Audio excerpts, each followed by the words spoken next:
Hi, I am KTM on two wheels, and today we will be test driving Victoria, my KTM RC125.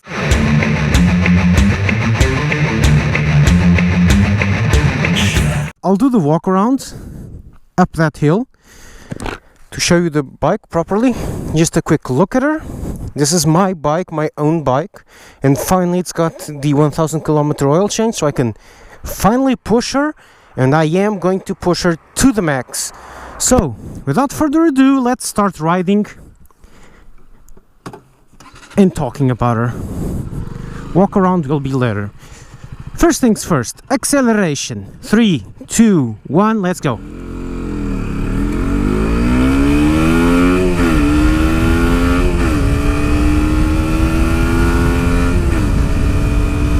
It is a 125, so don't expect nothing spectacular. But for a 125, it is quite a fast one. Might not be as fast getting going, but it has wonderful top speed. I've gone to work on this one, all the way on the highway and always above 120 kph. Top speed, and I have recorded this, is 134, and it hits the rev limiter. Or on a flat bit of terrain, 124.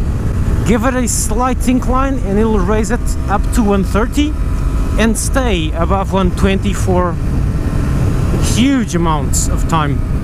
It does cope pretty well with hills.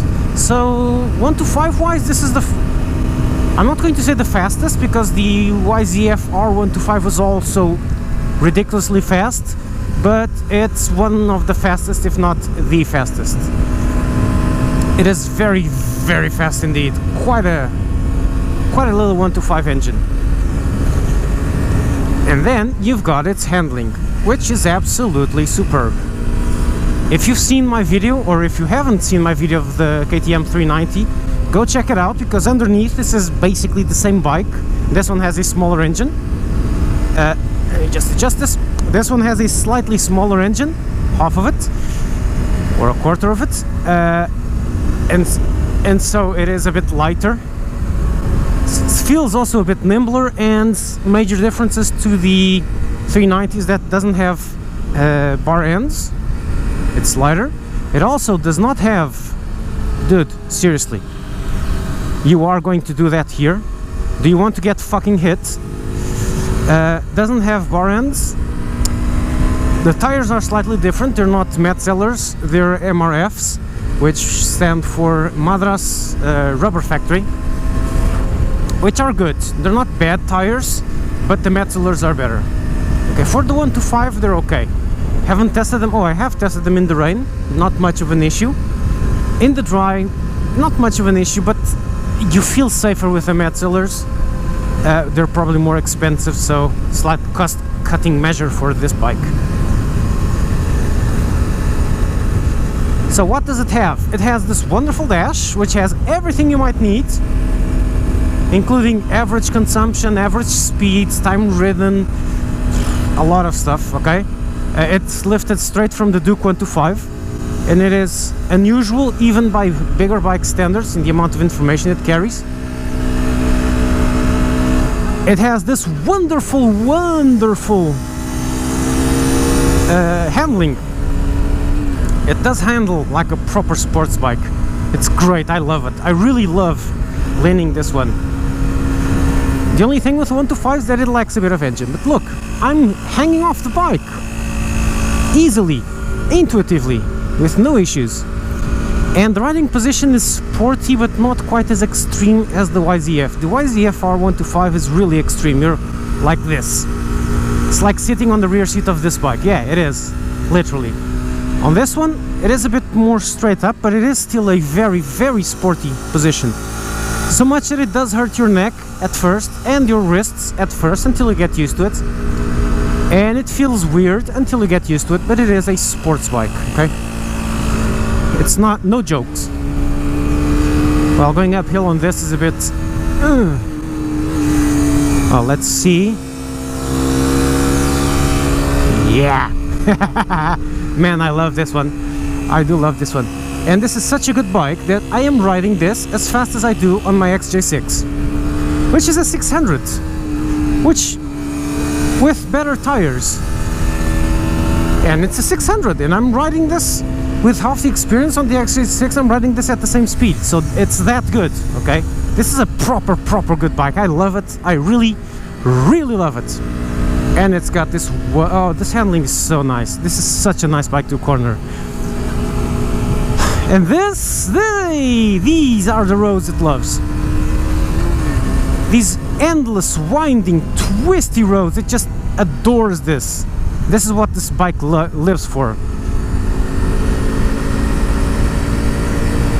It just feels so good, one of these wide, winding roads. Now, about the walk around. Where am I going to? Oh, I have sun here, so I might do the walk around here. Yeah, this is a good spot for a walk around, scenic and all. Someone's rich and's got a huge ass villa with a swimming pool. Man, I'm jelly. Okay, so here we go. Let's do the walk around of this wonderful bike. Let's stop this. And no, not here, because I want it to be on a flat spot, and I'll show you. First things, this is a very KTM-ish bike in the sense that it is stupidly light. You can almost pick this up under your arm and go like this. It's ridiculous, okay? It's really light. And I'm going to remove this camera here and put it here, and you'll see quite soon enough why. Let's put it here. Here's good enough. We'll get to this little camera here in a second. Now, this is the KTM 125. It's got a single disc brake at the front, single disc brake at the rear, 150 width tire at the rear, 110 at the front, which are MRFs, Madras Rubber Factory. I've gone through that. Decent enough tires. You've got dual projector headlamps. The right one is the low beam, the left one is the high beam. H11 sockets. So the illumination on this at night is the best one I've seen on a bike ever. Maybe excepting the Honda PCX. Maybe. Probably not. It's wonderful. Riding this at night, it's just absolutely wonderful. Other details I really love. I really love the orange rims. And I really love these LED indicators. Look.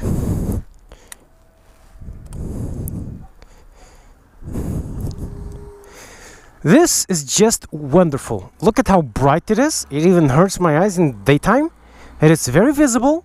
And it is on the stock, so there's nothing sticking out from this side.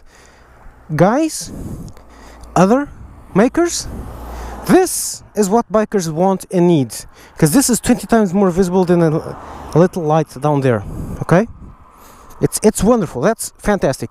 Look at the rear ones. The rear ones are stupidly bright, and look at this wonderfully packaged rear.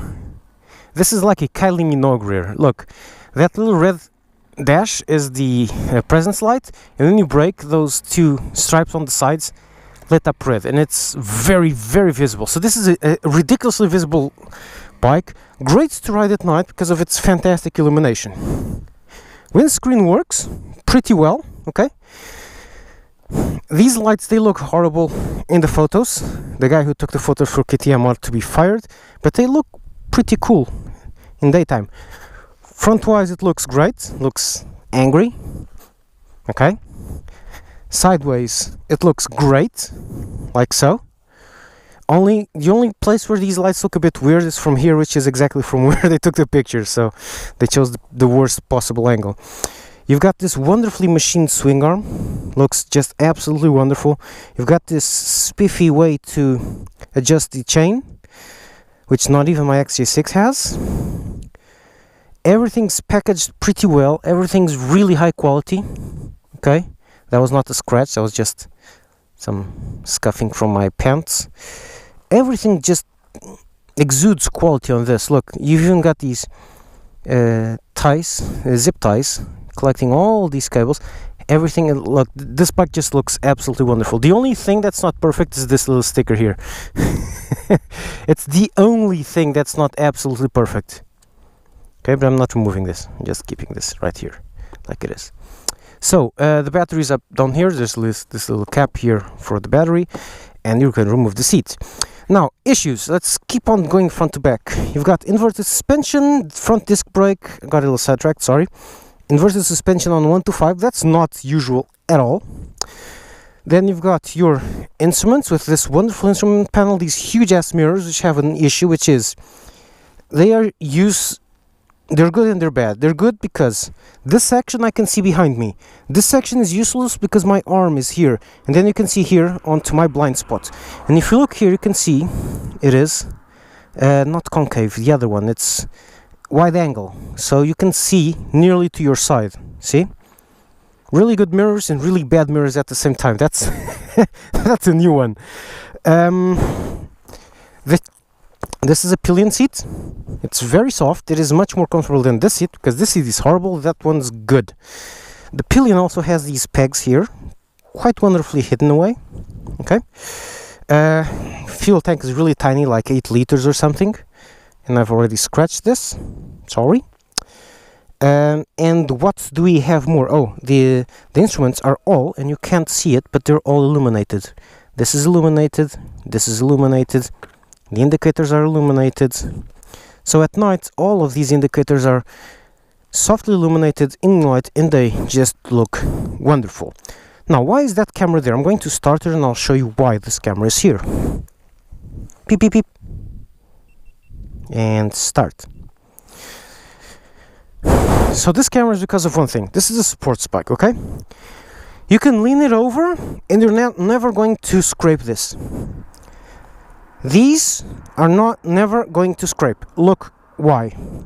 And I'm only going to do this because this is my bike and this is a very light bike. Look, I'm going to lean her down. Just trying to get it so that the camera can see. And down, down, down. Look. And it touched ground at this angle. So you can quite literally nearly drop it and you're still not touching anything. And what touched ground, I think it was the foot peg. It was the side stand, the first part to touch ground. Okay, that's what that camera is there to show you. This, it's ridiculous. You can get so leaned over that your foot won't be able to to fit under it. So that shows this is a proper race bike. Okay, there's no parts to scrape on the ground. And there's no parts to scrape on the ground because I'm not sure if you noticed, but there's no exhaust on this bike. Look, where is it? It's hidden. It's hidden just like on the Duke, here. And here, this is the muffler, this is the exhaust exit. Looks wonderful. I'd put in performance exhaust. Thing is, performance exhaust comes out here and just ruins this. These pegs come out, unscrew these two and this just pops out. I've done that. Mirrors come out, you just unscrew these two and the mirrors come out and you undo the connectors. Haven't done that yet. You do that and you have a race bike. Wonderful, wonderful bike. I absolutely love it. So, next step is going to be the other twisty roads that I did with the 390 really fast. See you soon.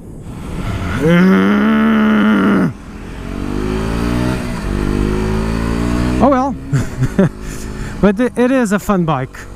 It is a fun bike. Might be only a 125, but it is a fun bike. It is a great class A1 bike. I forgot to mention that this has stock ABS, so that's another plus. You can turn the ABS off, and look what happens when you turn the ABS off. Let's see if I have anyone behind me. No.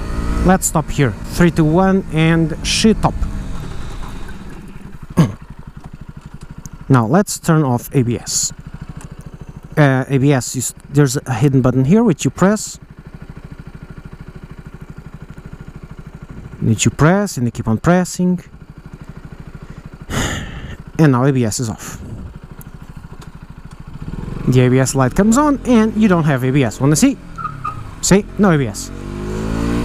So check out what happens when I brake with no ABS. Look at this.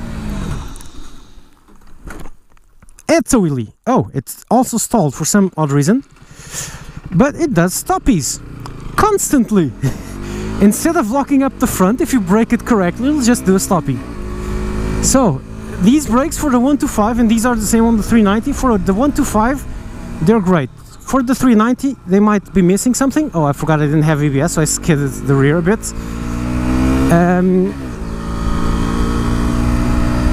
They might be a bit mushy for the 390, but for the 125, they're just great. It's a stoppy machine.